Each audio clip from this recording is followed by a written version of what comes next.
Manchester United built up in this 2-3 shape deep, with Zellum staying deeper with the fullbacks, and then between the lines you had Lad and Toon. Lad was more just occupying space, whereas Toon was trying to float between the lines, but typically in the first half towards this left-hand side. This was typically against a 5-2-3 by Arsenal. However, there were alterations or variants to that. Sometimes the 4-3-3 with Catley pushing higher to somewhat of a left centre midfield to try and force Manchester United down their left-hand side with George. Alternative, you could have Moritz pushing higher up on that right-hand side. One assumes to try and put more pressure onto Toon. The front three for Arsenal were really good at preventing Manchester United passing through the centre, getting the ball into Zellum, typically pushing Manchester United out into those wide spaces, and then having the far-sided wide midfielder narrow to mark Zellum. With Arsenal locking down the centre of the park, that made it really hard for JC, even though she tried to drop to link with her defenders and midfielders to be an option, and instead United had potential to pass into Toon floating between the lines, or having an early long through ball, typically from Letizia in behind for the likes of Garcia or Galton. And on this occasion, United take advantage of a key error and score. Next, we're going to skip ahead to the 80th minute. Again, we have that deep build up in the 2-3. We've got Lad on this side. Given Lad is now on the left hand side, you can guess where at this point Hinata rather than Toon is, and if you guess towards the right hand side, you'd be correct, just in behind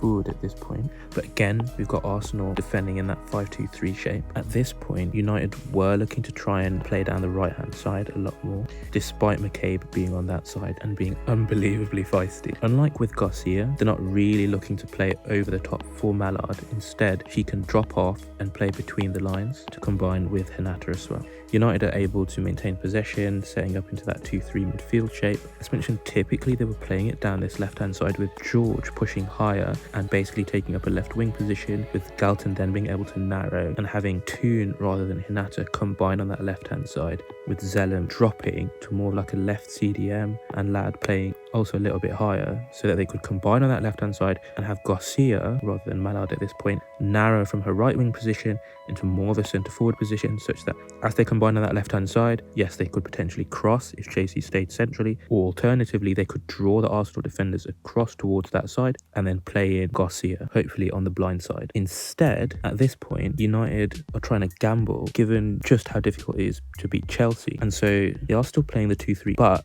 there's a lot more license for the fullbacks to push high and not really be covering those wide spaces as much. But also there's more license for Zellum to move out of this CDM position, have Lad drop, and then have Zellum post up into some of these wider spaces, allowing her to then cross or play through balls from those positions. Regardless of where United are on the pitch, their wide midfielders are always threatening in behind. On this occasion, we can see that easily with Mallard, but similarly on the left, we've got that with Galton. Where they weren't able to entice the Arsenal backline out, then Manchester United's defenders would drop and drag Arsenal into Manchester United's half, creating the space that they wanted for those wide midfielders. Note also Hinata here between the lines and that effect that it's having on BT, who's pushing out and which then is creating space centrally, which would help the likes of Mallard running in behind centrally. This sort of push and pull between forwards dropping, defenders tracking, was also used by Arsenal, where their forwards, the wide forwards, could narrow when they were in position, and they would do the same. They would drop and have a third player run in behind. On this occasion, United go back into their defenders, and then, as you can guess, Letizia will play a long ball for one of those wide midfielders running in behind. Going back to the 16th minute and skipping past United playing a long ball for Garcia, we've got D'Angelo playing a long ball in a 2-4 shape towards the right hand side for Moritz. This 2-4 shape had Illister and Catley essentially as the fullbacks, with Moritz pushing higher up on this right hand side, looking to overload Manchester United's left hand side of their defence, as Manchester United tried to press in either a 4-1-4-1 with Zellum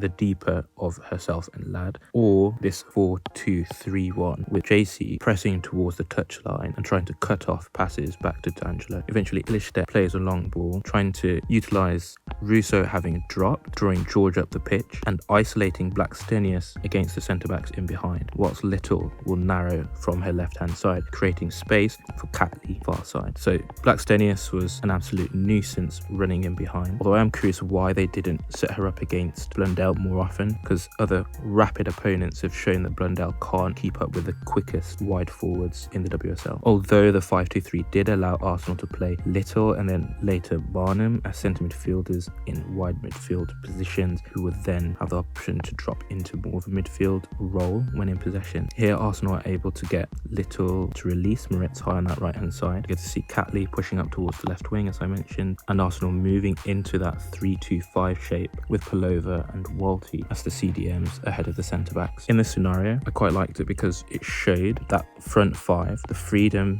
of the forwards to be able to narrow towards the side, with those wing backs turned wide midfielders holding the width. And with the flexibility of these forwards, it created a real dilemma for the rest of the Manchester United defence, as we see here with Millie Turner getting isolated from George. Of course, this is partially due to just how quickly Arsenal played it forward, but to combat this, United ended up playing a 4-4-2 or a 5-4-1, where your near-sided wide midfielder would end up dropping all the way to almost a wing-back position to try and mark Arsenal's wide midfielder in possession, so Moritz or Catley. So on this occasion, we'll see that Galton will try and drop deeper. I should mention that Arsenal had a few avenues. They could have forwards drop, so I mentioned, and then have them try and combine in a more central space, taking advantage of Manchester United's defenders tracking, trying to prevent those forwards from being able to turn, which we see Arsenal used to great effect on a few occasions, both to release Palova and then later Marnham. Or Arsenal can play it out into those wide areas and utilize Russo's resilience against pressure, where you can fire the ball into her and she's able to take sumptuous touches or just roll her defender and get Arsenal onto the front foot to combine with others, which is what we see Arsenal try and utilize here, but Millie Turner's able to deflect her. And then lastly, I thought I should just emphasize that both teams tried to counterattack either through shifting the ball quickly through the thirds or regaining possession high, as we see in the 54th minute with Arsenal, although they aren't able to capitalize on that opportunity, as well as late on after the substitutions with the likes of Caitlin Ford and Marnham especially, in that they tried to utilize her between the lines, such that if Arsenal could find her in there, she'd be able to turn and drive at the Manchester United